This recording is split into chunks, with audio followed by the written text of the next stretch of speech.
নমস্কার বন্ধুরা, কণিকাস কিচেনে আপনাদের সবাইকে অনেক অনেক স্বাগত জানাচ্ছি।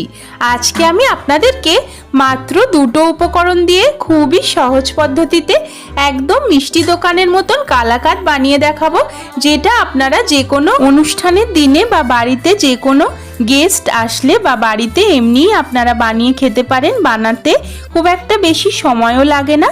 চলুন তাহলে বানানো শুরু করা যাক আমার আজকের রেসিপি। কালাকাঁদ বানাবার জন্য এখানে আমি নিয়ে নিয়েছি 1 লিটার পরিমাণে দুধ। এখানে আমি ফুল ফ্যাট দুধ নিইনি, এমনি নর্মাল দুধই নিয়েছি। দুধটাকে প্রথমে খুব ভালোভাবে গরম করে নিয়েছি। এখন দিয়ে দিচ্ছি 2 চামচ ভিনিগার আর 2 চামচ জলের মিশ্রণ, যেটা আমি আগে থেকেই তৈরি করে রেখেছিলাম। এখন এইভাবে হাতায় করে অল্প অল্প করে মিশ্রণটা দিচ্ছি আর নেড়ে চেড়ে ছানাটা কাটিয়ে নিচ্ছি। এক্ষেত্রে কিন্তু দুধটা খুব ভালোভাবে গরম করতে হবে, কিন্তু ফোটানো যাবে না, কারণ ফুটন্ত দুধে যদি ছানা কাটানো হয় তাহলে ছানাটা অনেক বেশি হার্ড তৈরি হয়। আমাদের ছানা সফট প্রয়োজন, তাই আমি একটু ভালোভাবে দুধটাকে গরম করে নিয়ে ছানাটা কাটিয়ে নিয়েছি।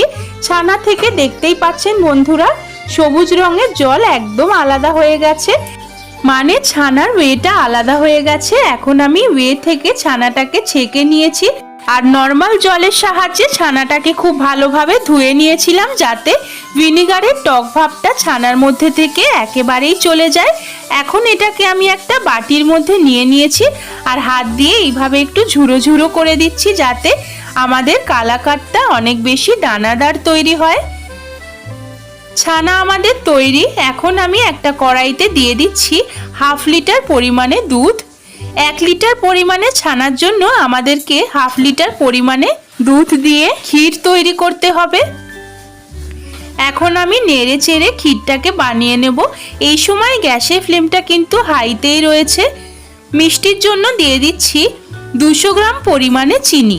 মিষ্টি আপনারা আপনাদের স্বাদ অনুসারে দেবেন।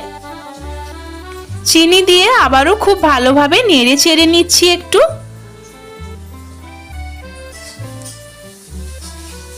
এখন দেখে আশা করছি আপনারা বুঝতেই পাচ্ছেন বন্ধুরা, দুধটা অনেকখানি রিডিউস হয়ে গেছে, মানে ক্ষীর আমাদের একদমই তৈরি। এইভাবে কনস্ট্যান্ট নেড়ে চেড়ে আমি ক্ষীরটাকে বানিয়ে নিয়েছি। ক্ষীর বানাবার সময় কিন্তু কনস্ট্যান্ট নেড়ে যেতে হবে, না হলে তলা থেকে ক্ষীরটা পুড়ে যাওয়ার টেন্ডেন্সি থাকবে। এখন আমি আগে থেকে বানিয়ে রাখা ছানাটাকে দিয়ে 2 মিনিট মতো নেড়ে চেড়ে নিয়েছি। এখন দিয়েছি 1 চা চামচ পরিমাণে এলাচ গুঁড়ো। এলাচ গুঁড়ো দিয়ে আবারও খুব ভালোভাবে সমস্ত কিছু মিশিয়ে নিয়েছি।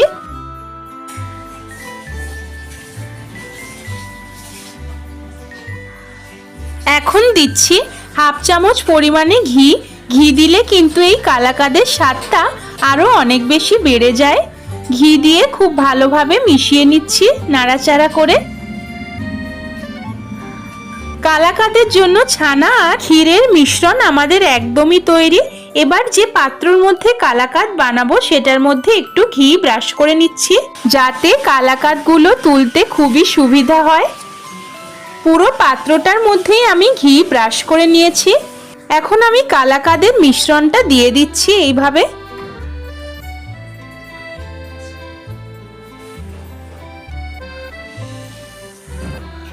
একটা স্প্যাচুলার সাহায্যে একটু সমান করে নিচ্ছি, যাতে কালাকাঁদগুলো দেখতে সুন্দর হয়।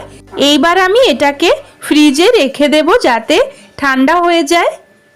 ঠান্ডা হওয়ার পরই আমি এগুলোকে চৌকো করে কেটে নিয়েছি। দেখতেই পাচ্ছেন বন্ধুরা, কত সুন্দর মিষ্টি দোকানের মতনই লাগছে দেখতে। একদম দানাদার তৈরি হয়েছে, যেরকমটা আমরা মিষ্টি দোকানে খেয়ে থাকি।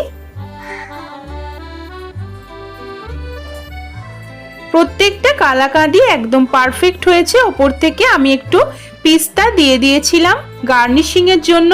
আশা করছি আমার আজকের এই রেসিপি আপনাদের ভালো লেগেছে। ভালো লাগলে বাড়িতে একবার এইভাবে বানিয়ে আমাকে কমেন্ট করে জানাবেন। প্লিজ আমার ভিডিওটিকে একটি লাইক করবেন আর আমার চ্যানেলকে সাবস্ক্রাইব করে আমার পাশে থাকবেন। বন্ধুদের সঙ্গেও এই ভিডিওটি বেশি বেশি করে শেয়ার করবেন। আজকের মতন এই পর্যন্তই। আবারও হাজির হয়ে যাব নতুন কোনো রান্নার রেসিপি নিয়ে। সেই পর্যন্ত আপনারা সবাই খুব ভালো থাকুন ও সুস্থ থাকুন। ধন্যবাদ।